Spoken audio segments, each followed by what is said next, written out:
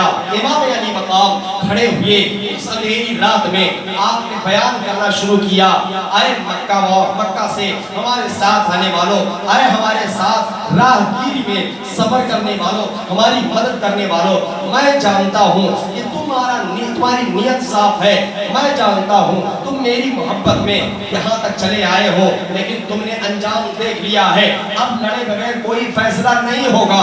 یہ لوگ حسین ابن علی کے خون کے پیاسے ہیں اور میرے قتل کے بعد یہ لوگ جو ہے تمہارے ساتھ ہی برا سلوک کریں گے، لہذا تم سب جس طرف جانا چاہتے ہو اس طرف نکل جاؤ۔ چراغ اس لیے ہی بجھا دیا گیا ہے تاکہ شرمندگی تمہیں محسوس نہ ہو، اور تم جس طرف جانا چاہتے ہو تم نکل جاؤ۔ ایک گھنٹہ ساعتن و ساعتین، ایک گھنٹہ نہیں بلکہ 2 گھنٹہ صحرا کے لال نے چراغ کھل رکھا، اور اس کے بعد جب چراغ روشن کیا گیا تو اپنے جگہ سے ہل اٹھنے کی تو دور کی بات ہے، حسین ابن علی کے ساتھی ایک انچ ادھر سے بدر نہیں ہوئے تھے۔ حسین ابن علی کے ساتھیوں کو ایسے ہی وفاداری کا القاب نہیں دیا جاتا ہے، اور اس کے بعد یہ رات نہایت ہی عبادت و ریاضت کے ساتھ گزر گئی۔ اللہ کے حبیب صلی اللہ علیہ وسلم کے مقدس نواز سے آپ نے تلوار سے ٹیک لگا کر ابھی قنوت اختیار کی تھی کہ رسول کریم صلی اللہ علیہ وآلہ وسلم خواب میں تشریف لاتے ہیں، حضرت سیدنا امام حسین قدموں میں مچل جاتے ہیں۔ اے نانا جان، آپ کی اس امت نے آپ کے نواسے کے ساتھ کیا سلوک کیا ہے؟ نانا جان کہتے ہیں شہزادے تم صبر و استقلال سے کام لو، اور جب تم ہم سے ملنے والے ہو تم گھبراؤ نہیں، تمہارا نانا جان سارے حالات دیکھ رہا ہے، اور بے شک ہمارا ایمان ہے، ہمارا عقیدہ ہے، میدان نینوا میں جو کچھ خاندان حسین پہ ہوا، اہل بیت اطہار پہ ہوا، میرے آقا و مولا صلی اللہ علیہ وآلہ وسلم نے بذات خود ملاحظہ فرمایا ہوگا، اور اس وقت رسول کریم صلی اللہ علیہ وسلم کے قلب اطہر پر کیا گزری ہوگی۔ 10ویں صبح اب سبیدی ربیدار ہوتی ہے اور نکارے جنگ بجا دیا جاتا ہے، اور سارے اہل محبت ان کے جو تھے وہ سب اکٹھا کر لیے گئے۔ 22,000 کا لشکر زرار میدان نینوا میں اتار دیا گیا۔ اس کے مقابلے میں سب جانتے تھے کہ حسین ابن علی کو حسین ابن علی سے لڑنا اتنا آسان نہیں ہے۔ دنیا کے کسی اور شخص اگر چاروں رستم ہوتے ان سے لڑنا آسان تھا، یہ دگنا تگنا بلکہ چوگنا 100 گنا سے زیادہ 72 کے مقابلے میں 22,000 لایا گیا، اور اس کے بعد میں اس سے بڑی شرمندگی کی بات اور کیا ہو سکتی ہے؟ اس سے بڑی تاریخ جو ہے لعنت ملامت یزیدیوں کو کر سکتی ہے، اور کیا ہو سکتا ہے؟ حضرت سیدنا امام علی مقام رضی اللہ عنہ نہ تو گھبرائے اور نہ ہی پریشان ہوئے۔ 10ویں صبح ہو گئی ہے، 3 دن گزر چکا ہے، اہل بیت نبوت پر پانی بند کر دیا گیا ہے۔ حضرت شہربانوں بھی پیاسی ہیں، حضرت سکینہ بھی پیاسی ہے، یارا بن مرہ جو حضرت سیدنا علی اصغر رضی اللہ تعالیٰ عنہ کی والدہ تھی وہ بھی پیاسی ہے۔ یہاں تک تاریخ میں آتا ہے جب سورج سوا نیزے پر چڑھ گیا اور اس تپش میں جہاں ریگستان ہے، اس تپش میں جہاں سورج تیزی کے ساتھ اپنی شعاؤں کو لوگوں کے چہروں پر ڈال رہا ہوتا ہے، اوپر سے 3 دن کے بھوکے ہیں، 3 دن کے پیاسے ہیں، بے 11 مددگار لا کر ایک میدان میں چھوڑ دیا گیا ہے۔ انشاءاللہ تعالی کل سے یہی بیان ہوگا۔ قتل حسین اصل میں مرگ یزید ہے، اسلام زندہ ہوتا ہے۔ اے کربلا کے بعد اے دل بگیر دامن سلطان اولیاء یعنی حسین ابن علی جان اولیاء اس صبح سے ہو بیان مدح خان اہل بیت مدح موئے مصطفیٰ ہے مدح خان اہل بیت ان کی باقی کا خدائے پاک کرتا ہے بیان آیت تطہیر سے ظاہر شان اہل بیت بے اجازت ان کے گھر جبریل بھی آتے نہیں قدر والے جانتے ہیں اس و شان اہل بیت حسن کا میدان بنا ہے جلوہ گاہ حسن و عشق کربلا میں ہو رہا ہے امتحان اہل بیت پورے کرتی ہے عروسان شہادت کا سنگار پورے کرتی ہے عروسان شہادت کا سنگار خوبرو دلہا بنا ہے ہر جوان اہل بیت اے شباب فضل گل یہ چل گئی کیسی ہوا کٹ رہا ہے لہلاتا بوستان اہل بیت سر کٹانا گھر کٹانا کوئی اس سے سیکھ جائے جانے عالم ہو پھیلا اے خاندان اہل بیت اے ادب گستاخ کتے کو سنا دے اے حسن یوں کہا کرتے ہیں سنی راستان اہل بیت. السلام لبیک یا حسین